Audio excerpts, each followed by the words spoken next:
ಮಾಡಿದ್ದೇನೆ. ಅದೇನು ಮಾತು ಮುನಿಗಳೇ, ನೀವು ಧಾರಾಳವಾಗಿ ಕೇಳಬಹುದು. ನಿಮ್ಮ ಪ್ರಾಂತದಲ್ಲಿ ಜನ, ಪ್ರಾಣಿ, ಪಕ್ಷಿಗಳು, ಮಳೆ ಬೆಳೆ ಚೆನ್ನಾಗಿಲ್ಲವಂತೆ. ಅದಕ್ಕಾಗಿ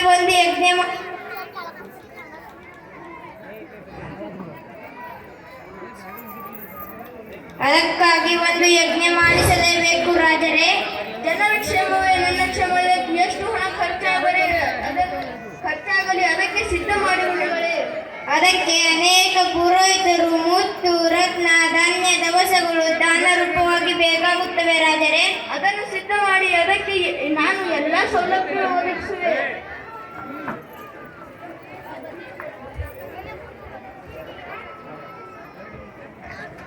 ನಾರಾಯಣ ನಾರಾಯಣ ನಾರಾಯಣ ನಾರಾಯಣ ನಾರಾಯಣ.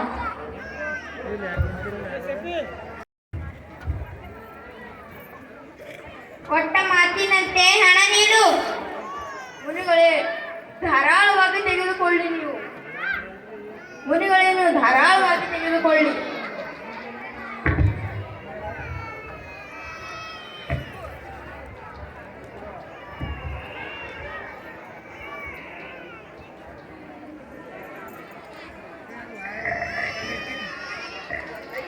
ಪತಿರಾಯರೇ, ಪತಿರಾಯರೇ, ಏಕೆ ಕರುಗುತ್ತೀರಿ? ರಾತ್ರಿ ನಿದ್ರೆ ಮಾಡಿಲ್ಲ, ಏಕೆ ಚಿಂತೆಯಲ್ಲಿದ್ದೀರಿ ಪತಿರಾಯರೇ? ಕೊಟ್ಟ ಮಾತಿನಂತೆ ಮುನಿಗಳಿಗೆ ಹಣ ಹೇಗೆ ನೀಡಲೆಂದು ಯೋಚಿಸಿದ್ದೇನೆ. ಸತಿಪತಿಯೊಂದು ತಮ್ಮ ಕಷ್ಟದ ಕಾಲದಲ್ಲಿ ನನ್ನ ವಸ್ತ್ರ, ಮುತ್ತು, ರತ್ನ, ಬಟ್ಟೆ ಎಲ್ಲ ನೀಡಿ ತಮ್ಮ ಕಷ್ಟ ನಿವಾರಿಸಿಕೊಳ್ಳಬೇಕು. ಇಲ್ಲ ಇಲ್ಲ, ನನ್ನ ಕಷ್ಟದ ಫಲ ನಾನೇ ಭೋಗಿಸುತ್ತೇನೆ. ನಿಮ್ಮ ಕಷ್ಟದಲ್ಲಿ ನಾನು ಹಾಗೆ ಆಗಬೇಕು? ಇಲ್ಲ ಇಲ್ಲ, ನನ್ನ ಕಷ್ಟದ ಫಲ ನಾನೇ ಭೋಗಿಸುತ್ತೇನೆ. ಏ ಹರಿಶ್ಚಂದ್ರನಂತೆ ಹಣ ನೀಡು. ಆಗಲಿ ಮುನಿಗಳೇ.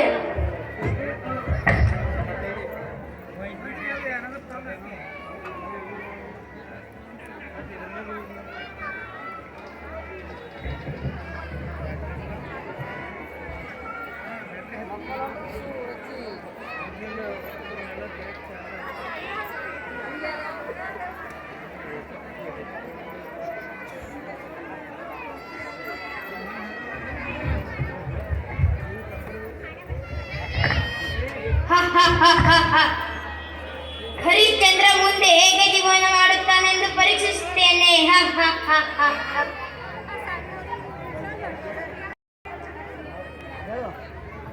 ಯವ್ವ ಚಂದದಿಂದ ಸಾಕಿದ ನಾವ ಮಾಯದ ಕೋಳಿ ಎಂದು ಹಾಡ ಹಾಡುತ್ತೇನೆ. ಯವ್ವ ಚಂದದಿಂದ ಸಾಕಿದನಲ್ಲ ಮಾಯದ ಕೋಳಿ, ಯವ್ವ ಚಂದದಿಂದ ಸಾಕಿದನಲ್ಲ ಮಾಯದ ಕೋಳಿ, ಯವ್ವ ಚಂದದಿಂದ ಸಾಕಿದನಲ್ಲ ಮಾಯದ ಕೋಳಿ. ಚಂದ್ರಮಾಮರೆ ನೀವೇ ಏನ್ರಿ ಕೋಳಿ ಸಾಕಿದ್ದು? ಚಂದ್ರಮಾಮರೆ ನೀವೇ ಏನ್ರಿ ಕೋಳಿ ಸಾಕಿದ್ದು? ಕಲ್ಲಪ್ಪವರೇ ನೀವೇ ಏನ್ರಿ ಕಲ್ಲು ಹೊಡೆದಿದ್ದು?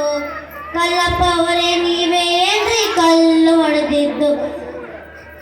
ಯವ್ವ ಚಂದದಿಂದ ಸಾಕಿದನಲ್ಲ ಮಾಯದ ಕೋಳಿ, ಯವ್ವ ಚಂದದಿಂದ ಸಾಕಿದನಲ್ಲ ಮಾಯದ ಕೋಳಿ. ಕಂಠಪ್ಪನವರೇ ನೀವೇ ಏನ್ರಿ ಕೋಳಿ ಸಾಕಿದ್ದು? ಕಂಠಪ್ಪನವರೇ ನೀವೇ ಏನ್ರಿ ಕೋಳಿ ಕೊಯ್ದು? ಪ್ರಕಾಶಣ್ಣವರೇ ನೀವೇ ಏನ್ರಿ ಪಂಕ ಕೆತ್ತಿದ್ದು? ಪ್ರಕಾಶಣ್ಣವರೇ ನೀವೇ ಏನ್ರಿ ಪಂಕ ಕೆತ್ತಿದ್ದು? ಯವ್ವ ಚಂದದಿಂದ ಮಾಡಿದ್ದು? ಉಮೇಶಣ್ಣ ನೀವೇ ಏನ್ರಿ ಊಟ ಬಡಿಸಿದ್ದು? ಉಮೇಶಣ್ಣ ನೀವೇ ಏನ್ರಿ ಊಟ ಬಡಿಸಿದ್ದು? ಬಂಡಪ್ಪನವರೇ ನೀವೇ ಏನ್ರಿ ಊಟಕ್ಕೆ ಬಂದಿದ್ದು?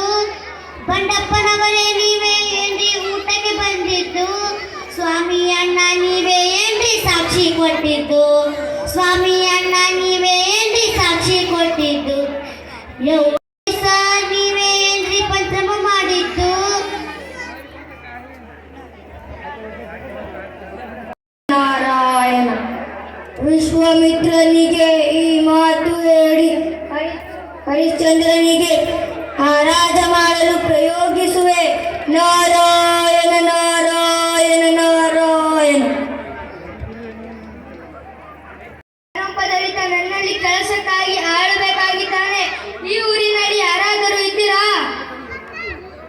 ಸಾಹುಕಾರರೇ, ನಾನು ನಿಮ್ಮಲ್ಲಿ ಆಳಾಗಿ ದುಡಿಯಲು ಸಿದ್ಧನಿದ್ದೇನೆ. ನಾನು ನಿನಗೆ ಹರಾಜು ಮಾಡುತ್ತೇನೆ. ಆಗಲಿ ಸಾಹುಕಾರ.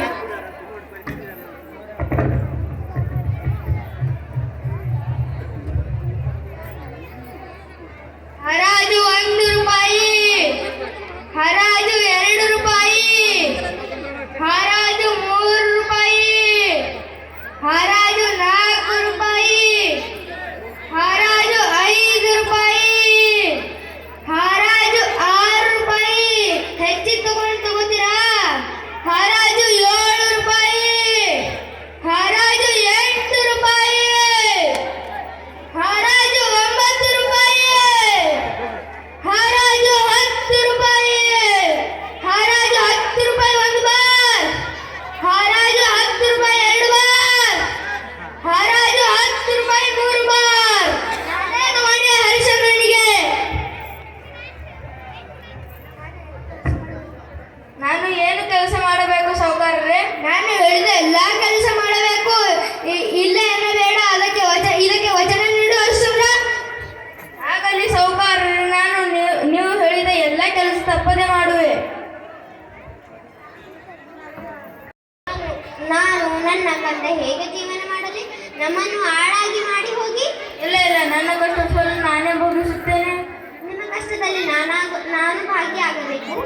ಇಲ್ಲ ಇಲ್ಲ, ನನ್ನ ಕಷ್ಟದ ಫಲ ನಾನೇ ಭೋಗಿಸುತ್ತೇನೆ. ಇವರಲ್ಲಿ ಯಾರಾದರೂ ಇದ್ದೀರಾ? ಸೌಕಾರ್ತಿ, ನಾನು ನಿಮ್ಮ ಮನೆಯಲ್ಲಿ ಕೆಲಸ ಮಾಡಲು ಸಿದ್ಧನಿದ್ದೇನೆ. ನಿನ್ನ ಮಾತ್ರ ಕೆಲಸ ಕೆಟ್ಟುಕೊಳ್ಳುತ್ತೇನೆ. ನಿನ್ನ ಮಗನಿಗೆ ಕೆಲಸವಿಲ್ಲ? ಇಲ್ಲದ ಮಾತೆ, ನನ್ನ ಜೊತೆ ನನ್ನ ಮಗನಿದ್ದಾನೆ. ನೀವು ಊಟ ಬಟ್ಟೆ ತಿಂದ ಎಂಜಾಯ್ ಕೊಟ್ಟರೆ ಸಾಕು. ನನ್ನ ಮಗ ನನ್ನ ಜೊತೆ ಇರುತ್ತಾನೆ. ಆಗಲಿ, ಕೆಲಸಕ್ಕೆ ನಡೆ. ದಂಡೆಯಲ್ಲಿ ಯಾವ ಶವಗಳು ಬಂದರೂ ಪುಕ್ಷಟೆ ಸುಡಲು ಬಿಡಬಾರದು. ಅದಕ್ಕೆ ಹಣ ತೆಗೆದುಕೊಂಡು ತಿಳಿಸಲು ಹೇಳು. ಆಗಲಿ ಸಾಹುಕಾರರೇ, ನಮ್ಮ ಸಂಬಂಧಿಕರು ಬಂದರೆ ನಾನು ಶವ ಸುಡಲು ಅವಕಾಶ ಕೊಡುವುದಿಲ್ಲ. ಹಣ ಕೊಟ್ಟರೆ ಅವಕಾಶ ಕೊಡುವುದು. ಎಲ್ಲಿದೆಯಾ? ಬೇಗ ಬಾ ಇಲ್ಲಿ. ನೋಡು, ನನ್ನ ಮನೆ ಬಟ್ಟೆ ಚೆನ್ನಾಗಿ ಒಳ್ಳೆಯ ಮಾತೆ. ನಾನು ನಿಮ್ಮ ಮನೆ ಏನಾಯಿತು ಮಾತೆ? ನನ್ನ ಮನೆ ಬಟ್ಟೆ ಚೆನ್ನಾಗಿ ಒಗೆದಿಲ್ಲ, ತಟ್ಟೆ ಚೆನ್ನಾಗಿ ತೊಳೆದಿಲ್ಲ, ಮನೆ ಕಸ ಚೆನ್ನಾಗಿ ಗುಡಿಸಿಲ್ಲ. ಎಲ್ಲಿದೆ ನಿನ್ನ ಕೆಲಸ? ಇಲ್ಲದ ಮಾತೆ, ನಾಳೆ ಚೆನ್ನಾಗಿ ಕೆಲಸ ಮಾಡುವೆ.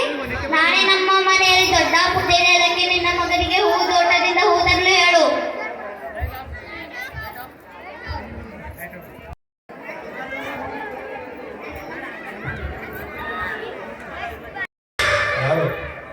ನನ್ನ ಕಂದನಿಗೆ ಏನಾಯಿತು? ನನ್ನ ಕಂದನ ಶಬ್ದ ಅಮ್ಮ ಅಮ್ಮ ಎಂದು ಶಬ್ದ ಕೇಳುತ್ತಿದ್ದೇನೆ. ಏನಾಯಿತು ಏನು ನನ್ನ ಕಂದನಿಗೆ?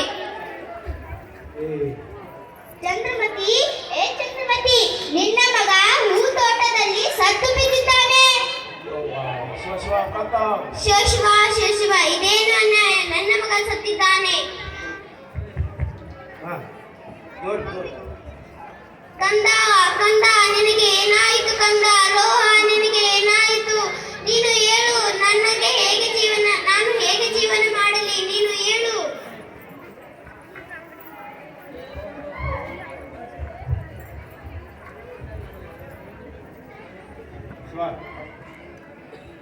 ಸೂಪರ್. ಯಾರು ಇಲ್ಲಿ ಬಂದೆ?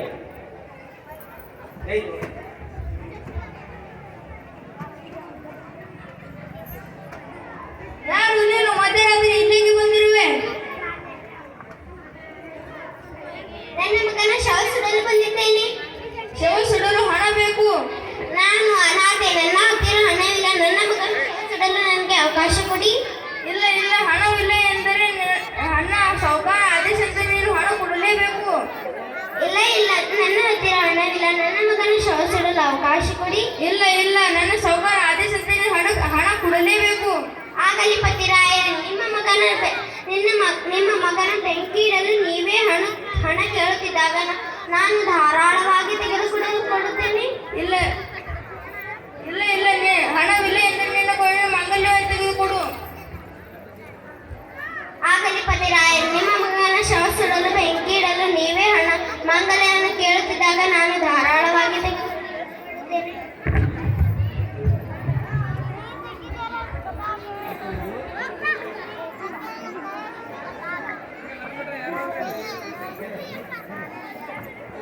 ಇರುವ ತನಕ ನಿನ್ನ ಹೆಸರು ರಾಜ ಸತ್ಯ ಹರಿಶ್ಚಂದ್ರ ಏನು ಅಮರವಾಗಿರುತ್ತದೆ.